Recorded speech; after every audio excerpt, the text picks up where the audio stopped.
Polling 78%. മുന്നണികൾക്ക് ഇനി നെഞ്ചിടിപ്പിന്റെ 25 ദിനങ്ങൾ. രാഷ്ട്രീയ പാർട്ടികൾ 4 ആഴ്ചയോളം നാടിളക്കി നടത്തിയ പ്രചരണങ്ങൾക്കും ആരോപണ വിവാദങ്ങൾക്കുമൊടുവിൽ കേരള ജനത വിധിയെഴുത്ത് നടത്തി. പൊള്ളുന്ന ചൂടിനെ വകവെച്ച് ജനം ബൂത്തിലേക്ക് ഒഴുകിയപ്പോൾ തരക്കേടില്ലാത്ത പോളിംഗ് ആണ് രേഖപ്പെടുത്തിയത്. ഏറ്റവും ഒടുവിലെ കണക്കനുസരിച്ച് പോളിംഗ് ശതമാനം 77.97 ആണ്. അന്തിമ കണക്കുകൾ വരുമ്പോൾ പോളിംഗ് ശതമാനം ഇനിയും കൂടിയേക്കും. 2021 കൂടുതലാണിത്. 6 മണിവരെ വോട്ടെടുപ്പ് സമയപരിധിയെങ്കിലും ചില ബൂത്തുകളിൽ വോട്ടർമാരുടെ നീണ്ട വരിയുണ്ടായിരുന്നു.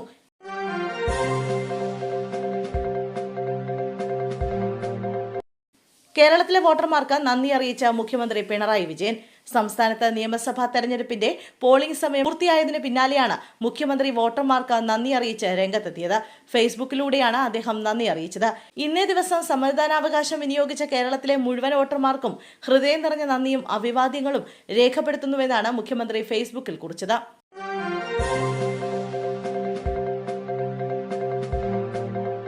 മാർപ്പാപ്പയ്ക്കും അമേരിക്കയുടെ ഭീഷണി. ഇറാൻ US ഇസ്രായേൽ സംഘർഷത്തിലെ നിലപാടിന്റെ പേരിൽ വത്തിക്കാൻ പ്രതിനിധിയെ ഭീഷണിപ്പെടുത്തിയ അമേരിക്ക വത്തിക്കാൻ പ്രതിനിധിയെ പെന്റഗണിലേക്ക് വിളിച്ചു വരുത്തിയാണ് ഭീഷണിപ്പെടുത്തിയത്. കത്തോലിക്ക സഭ അമേരിക്കയുടെ താൽപര്യങ്ങൾക്കൊപ്പം നിൽക്കണമെന്ന് പറഞ്ഞാണ് ഭീഷണി. US മാധ്യമമാണ് ഇത് സംബന്ധിച്ച വാർത്ത റിപ്പോർട്ട് ചെയ്തിരിക്കുന്നത്. യുദ്ധത്തെക്കുറിച്ചുള്ള മാർപ്പാപ്പയുടെ പ്രസ്താവനയാണ് അമേരിക്കയെ ചൊടിപ്പിച്ചത്. വത്തിക്കാൻ നയതന്ത്ര സേനയെ അഭിസംബോധന ചെയ്ത് നടത്തിയ വാർഷിക പ്രസംഗത്തിൽ യുദ്ധം വീണ്ടും പ്രചാരത്തിലായിരിക്കുന്നുവെന്ന് മാർപ്പാപ്പ മുന്നറിയിപ്പ് നൽകിയിരുന്നു.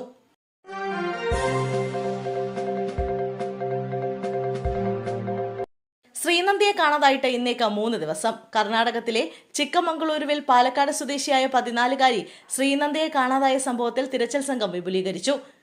ബുധൻഗിരിയിലെ മാണിക്യധാര വെള്ളച്ചാട്ടത്തിന് സമീപം ചൊവ്വാഴ്ച വൈകിട്ട് 5:30 കുട്ടിയെ കാണാതായത്.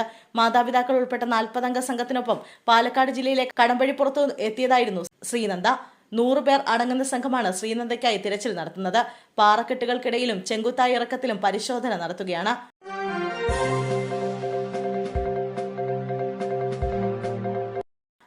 തെരഞ്ഞെടുപ്പ് അട്ടിമറിക്കാൻ വോട്ടർമാർക്ക് പണം നൽകിയെന്ന പരാതിയിൽ പാലക്കാട്ട് NDA പ്രതിനിധികൾക്കെതിരെ പോലീസ് കേസെടുത്തു. Palakkad judicial first class magistrate കോടതിയുടെ കർശന നിർദ്ദേശത്തെ തുടർന്ന് പാലക്കാട് ടൗൺ സൗത്ത് പോലീസാണ് നടപടിയെടുത്തത്. കണ്ടാലറിയാവുന്ന NDA പ്രവർത്തകർക്കെതിരെയാണ് നിലവിൽ കേസെടുത്തിരിക്കുന്നത്.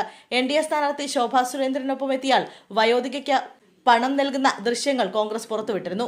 തെരഞ്ഞെടുപ്പ് ഉദ്യോഗസ്ഥർ സമർപ്പിച്ച റിപ്പോർട്ട് പരിഗണിച്ചാണ് കോടതി കേസെടുക്കാൻ ഉത്തരവിട്ടത്.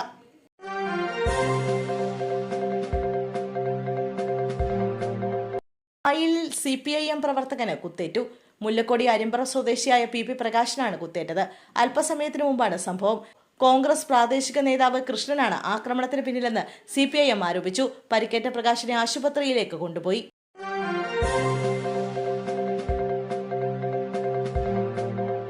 വയനാട് മാനന്തവാടി ചെറുകാട്ടൂരിൽ പോളിംഗ് ഓഫീസറെ മാറ്റി. താമര ചിഹ്നത്തിൽ വോട്ട് ചെയ്യാൻ വോട്ടർമാരെ പ്രേരിപ്പിച്ചു എന്ന പരാതിയിലാണ് നടപടി. ചെറുകാട്ടൂർ സെന്റ് ജോസഫ് സ്കൂളിലെ 199 നമ്പർ ബൂത്തിലായിരുന്നു സംഭവം.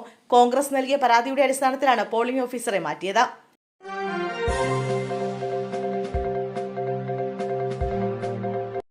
നാരീശക്തി വന്ദൻ അഭിയാൻ ഭേദഗതി ബില്ലിന് അംഗീകാരം. വനിതാ സംവരണ ഭേദഗതി ബില്ലിന് കേന്ദ്രമന്ത്രിസഭ അംഗീകാരം നൽകി. പ്രധാനമന്ത്രി നരേന്ദ്രമോദിയുടെ അധ്യക്ഷതയിൽ ഇന്നലെ ചേർന്ന കേന്ദ്രമന്ത്രിസഭാ യോഗമാണ് ബില്ലിന് അംഗീകാരം നൽകിയത്. പാർലമെന്റിലും നിയമസഭകളിലും സീറ്റുകളുടെ എണ്ണം കൂട്ടിയ സ്ത്രീകൾക്ക് 33% സംവരണം ഉറപ്പാക്കുന്നതാണ് ബിൽ. നാരീശക്ത വന്ദൻ അഭിയാൻ ഭേദഗതി ബിൽ എന്ന പേരിലുള്ള ബിൽ ഏപ്രിൽ 16 മുതൽ ചേരുന്ന ബജറ്റ് സമ്മേളന തുടർച്ചയിൽ പാർലമെന്റിൽ അവതരിപ്പിക്കും. മണ്ഡല പുനർനിർണയ നിയമത്തിൽ ഭേദഗതി കൊണ്ടുവരാൻ മറ്റൊരു ബില്ലും കേന്ദ്ര സർക്കാർ അവതരിപ്പിക്കും.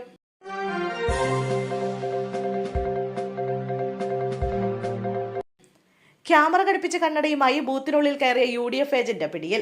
ക്യാമറ ഘടിപ്പിച്ച കണ്ണട ധരിച്ച് ബൂത്തിനുള്ളിൽ കയറിയതിനാണ് UDF ഏജന്റ് അഡ്വക്കേറ്റ് BM ജമാലിനെ ഇലക്ഷൻ സ്ക്വാഡ് കസ്റ്റഡിയിലെടുത്തത്. UDF സ്ഥാനാർത്ഥി K നീലകണ്ഠന്റെ ചീഫ് ഇലക്ഷൻ ഏജന്റാണ് advocate BM Jamal. Bekal Islamia LP സ്കൂളിലെ 144 നമ്പർ ബൂത്തിൽ നിന്നാണ് ജമാലിനെ കസ്റ്റഡിയിലെടുത്തത്. എന്തിനാണ് ക്യാമറ ഘടിപ്പിച്ച കണ്ണട ധരിച്ച് ബൂത്തിനകത്ത് കയറിയത് എന്നത് വ്യക്തമല്ല. കണ്ണട കസ്റ്റഡിയിലെടുത്ത ശേഷം BM ജമാലിനെ വിട്ടയച്ചു.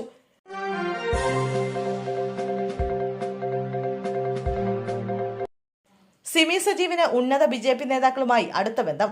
പാലക്കാട്ടെ വോട്ടിന് പണമാരോപണത്തിൽ പുറത്തുവന്ന ദൃശ്യങ്ങളിൽ NDA സ്ഥാനാർത്ഥി ശോഭാ സുരേന്ദ്രനൊപ്പമുള്ള സിമി സജീവിന് ഉന്നത BJP നേതാക്കളുമായി അടുത്ത ബന്ധം. സംസ്ഥാന അധ്യക്ഷൻ രാജു ചന്ദ്രശേഖറിനൊപ്പമുള്ള ചിത്രങ്ങളും പുറത്ത്. സിമി സജീവ് ശോഭാ സുരേന്ദ്രനും കേന്ദ്രമന്ത്രി ശിവരാജ് ചൗഹാനും ഒപ്പം നിൽക്കുന്ന ചിത്രവും നേരത്തെ പുറത്തു വന്നിരുന്നു.